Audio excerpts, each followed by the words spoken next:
آئیے احباب گرامی قدر، پانچویں اور آخری بات کی یہ دیتا ہوں، وہ یہ ہے دعائیں کیسے قبول ہوتی ہیں۔ پانچویں بات یہ ہے، اگر آپ یہ چاہتے ہیں نا اللہ آپ کی تمام اٹکی اور لٹکی ہوئی دعاؤں کو قبول کر لے، اور یہ پانچویں بات سب سے اہم بات ہے، آپ نے توجہ سے سننی، وہ یہ ہے کہ آپ جب دعا کرتے ہیں نا تنہائی میں، تو ظاہر ہے کہ آپ کسی خاندان سے تعلق رکھتے ہیں، آپ کی ایک برادری ہے، ٹھیک ہے، آپ کے رشتہ دار ہیں، پھر آپ جہاں بھی رہتے ہیں آپ کے کچھ محلے دار ہیں۔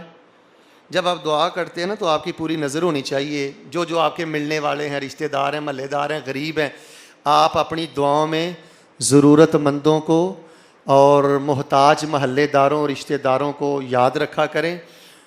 قرآن و حدیث سے پتہ چلتا ہے جو بندہ تنہائی میں کسی غیر ضرورت مند کے لیے اللہ تعالیٰ سے دعا کرتا ہے، اللہ پاک اس کی سب دعائیں اپنی رحمت سے قبول فرما دیتا ہے۔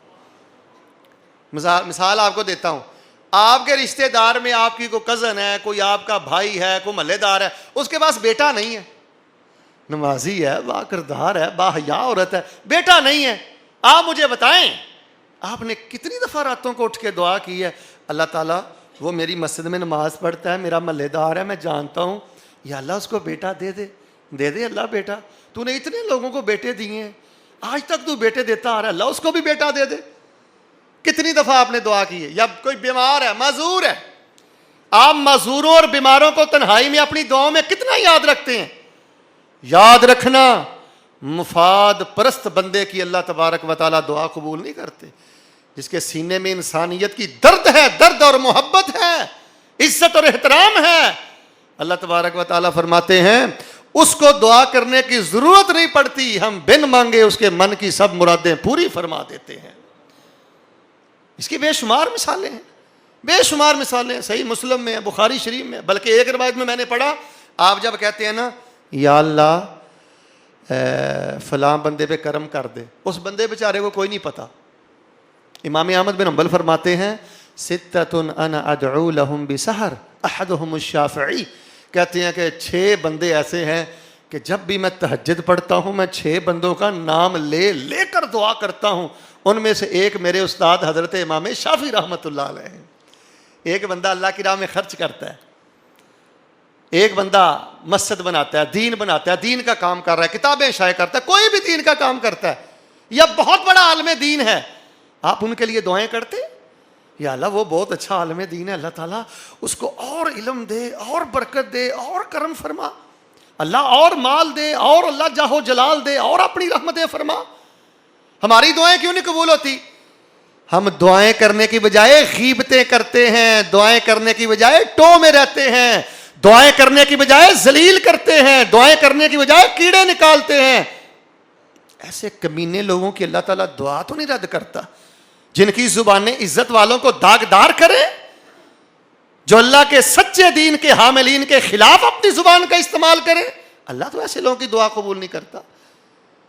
تو میں آپ کو یہ صحیح مسلم کی حدیث سنا رہا تھا کہ رسول اللہ صلی اللہ علیہ وسلم نے ارشاد فرمایا کہ جب بندہ کہتا ہے نا یا اللہ فلاں بندے پہ کرم کر دے، حضرات بڑی قابل توجہ حدیث ہے، اے اللہ فلاں بندے پہ کرم کر دے، اللہ فلاں بندے پہ رحم کر دے، فرمایا وہ غیر کے لیے دعا کرتا ہے، اللہ آسمان سے فوراً فرشتہ اتارتا ہے، کندھوں پہ آتا ہے، جب وہ کہتا ہے نا اللہ فلاں پہ کرم کر دے، وہ فرشتہ کہتا ہے یا اللہ اس پہ تو کرم ہونا ہی ہونا ہے یا نہیں ہونا، میں یہ دعا کرتا ہوں یا اللہ اس پر لازمی کرم کر دے، اللہ یہ جو کچھ اس کے لیے مانگ رہا ہے اللہ اس کو پہلے عطا فرمانا۔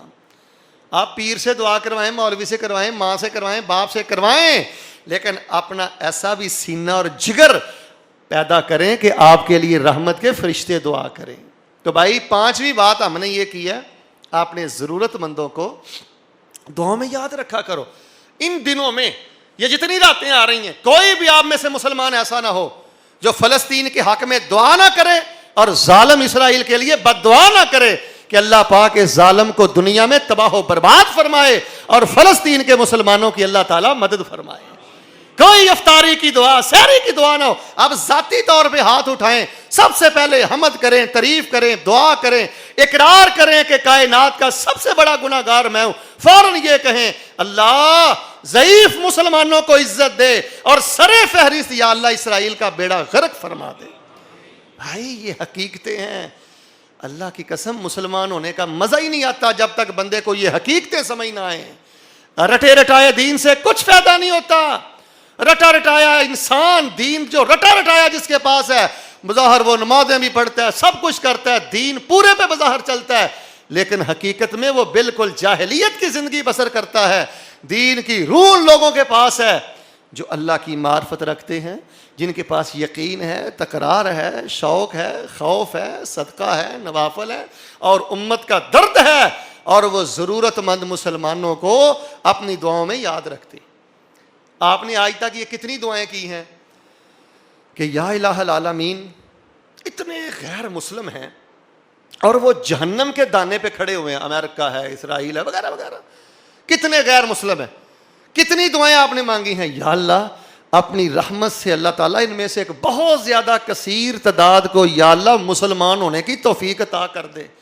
یہ تیرے نبی کی امت ہے, اللہ ان کو کفر سے بچا لے, اللہ ایسے اسباب پیدا کر دے, ان علاقوں میں دین کے دائی پیدا کر دے. کسی کے مسلمان ہونے کی آپ کتنی دعا کرتے ہیں, بے نماز نمازی بن جائے کتنی دعا کرتے ہیں. تو خیر بات کو مختصر کیے دیتا ہوں اور آخری حدیث آپ کو سناتا ہوں. 5 باتیں میں نے کی ہیں, اور آج کا ہمارا موضوع کیا تھا, دعائیں کیسے قبول ہوتی ہیں. موضوع کیا تھا, کل انشاءاللہ زندگی صحت رہی تو ہم بیان کریں گے معافی کسے ملے گی. ہم معافی کو تماشا سمجھتے ہیں, ہم معافی نہیں مانگتے, بے وقوفیاں کرتے ہیں. معافی نہیں ہے ہماری, بے وقوفی ہے. خیر یہ تفصیل ہم کل کریں گے. آج کی بات خلاصہ یہ ہے, دعائیں کیسے قبول ہوتی ہیں. 5 باتیں. پہلی بات, جو پڑھائییں رسول اللہ نے بیان کی ہے نا, بالخصوص یہ لفظ بول کر کہ یہ پڑھائی پڑھو گے اللہ دعا رد نہیں کرے گا, ہم نے انشاءاللہ وہ کلمات یاد کرنے ہیں, اللہ دعائیں قبول کرے گا. دوسری بات, یقین اور تکرار. دوسری بات کیا ہے, یقین اور تکرار. تیسری بات, شوق اور خوف. آپ کی دعا میں کیا ہونا چاہیے, شوق اور خوف. ایسے نہیں ہونا چاہیے میں دعا کر رہا ہوں, آپ نیچے دیکھ رہے ہیں, اوپر دیکھ رہے ہیں, دائیں دیکھ رہے ہیں, بائیں دیکھ رہے ہیں, موبائل سے کھیل رہے ہیں, کسی دوسرے بھائی کو تنگ کر رہے ہیں, مذاق کر رہے ہیں. ایسے نہیں ہونا چاہیے, ایسی دعائیں اللہ قبول نہیں کرتا. چوتھی بات, جب بھی آپ نے دعا کرنی ہے اس روز آپ نے اسپیشل صدقہ کرنا ہے کہ آج اللہ سے بات کرنی ہے تو رب کی راہ میں کچھ دے کر آج اللہ سے باتیں ہوں گی انشاءاللہ. آپ دیں اللہ کی راہ, اور کسی کو نہ بتائیں. ایسا بھی صدقہ کرو کہ آپ کی بیوی کو علم نہیں ہے, بچوں کو علم نہیں ہے, ماں باپ کو علم نہیں ہے. آپ کے کچھ صدقے ایسے ہونے چاہیے جو آپ کے درمیان اور آپ کے اللہ کے درمیان راز ہیں. ایسے خرچ کیے ہوئے کی کیا برکت ہے, کیا تاثیر ہے. میرے پاس وہ الفاظ نہیں ہے, انداز نہیں ہے, بس میں دعا کرتا ہوں آمین کہیں. اللہ مجھے اور آپ کو مخفی سرن اللہ صدقہ و خیرات کرنے کی توفیق عطا فرمائے. 5ویں بات جو ہم نے کی ہے وہ یہ ہے کہ بھائی کسی کے دکھ کو اپنا دکھ سمجھیں, کسی کی محرومی کو اپنی محرومی سمجھیں. کسی پریشان کو دیکھ کر خود پریشان ہونا سیکھ لیں, بڑا مزہ آئے گا زندگی گزارنے کا, مسلمان ہونے کا. آخری حدیث سنانے لگا تھا مسند احمد بن حنبل سے لے کر آپ کے لیے, اور یہ بھی حسن روایت ہے, صحیح روایت ہے. ویسے بھی الحمدللہ ہم اپنے کسی بیان میں ضعیف روایت, غیر ثابت واقعہ بیان نہیں کرتے, یہ اللہ کا خاص فضل و کرم ہے. تو آخری حدیث آپ سن لیں, دعائیں کیسے قبول ہوتی ہیں. نبی علیہ السلام کا ارشاد ہے, حدیث سے پتہ چلتا ہے, فرمایا میری امت پہ اللہ کا بڑا خاص کرم ہے, میرا امتی جو بھی اللہ سے دعا کرے میرے کسی امتی کی دعا اللہ تعالیٰ رد ہی نہیں کرتے, رد ہی نہیں کرتے. ہوتا کیا ہے, 3 اللہ تعالیٰ حصوں میں دعا کو تقسیم کر دیتے ہیں. 3 حصوں میں. نمبر 1, جب بندہ دعا کرتا ہے نا, اللہ تعالیٰ بارش فرما دے, آگے. اللہ تعالیٰ بیٹا دے دے, مل گیا. کاروبار دے دے, مل گیا. اللہ تعالیٰ صحت دے دے, مل گئی. کوئی بھی نعمت مانگی فوراً اللہ نے پوری کر دی. طرح رسول اللہ نے دعائیں کی, بدر میں دعائیں کی ہیں. بدر کی دعا آپ کو یاد ہے, اتنے یقین سے بدر میں دعا کی 313 کو لے کر کہ رسول اللہ کی کملی مبارک آپ کے کندھوں سے گر پڑی. رو رو کر پیغمبر علیہ السلام کی داڑھی مبارک آنسوؤں سے تر ہو چکی ہے. مسلم کے لفظ میں نے پڑھے ہیں, پیچھے سے سیدنا ابی بکر آئے, حضرت عبداللہ رضی اللہ تعالیٰ عنہ. حضرت ابو بکر صدیق کا نام تھا عبداللہ رضی اللہ تعالیٰ عنہ. حضرت ابو بکر رضی اللہ تعالیٰ عنہ آئے, فالتزمہ, پیچھے سے چمٹ گئے, کہنے لگے اللہ کے رسول بس کریں، آج تو اتنے یقین اور پیار سے آواز ماری ہے، میرا اللہ آپ کو کبھی ضائع نہیں کرے گا۔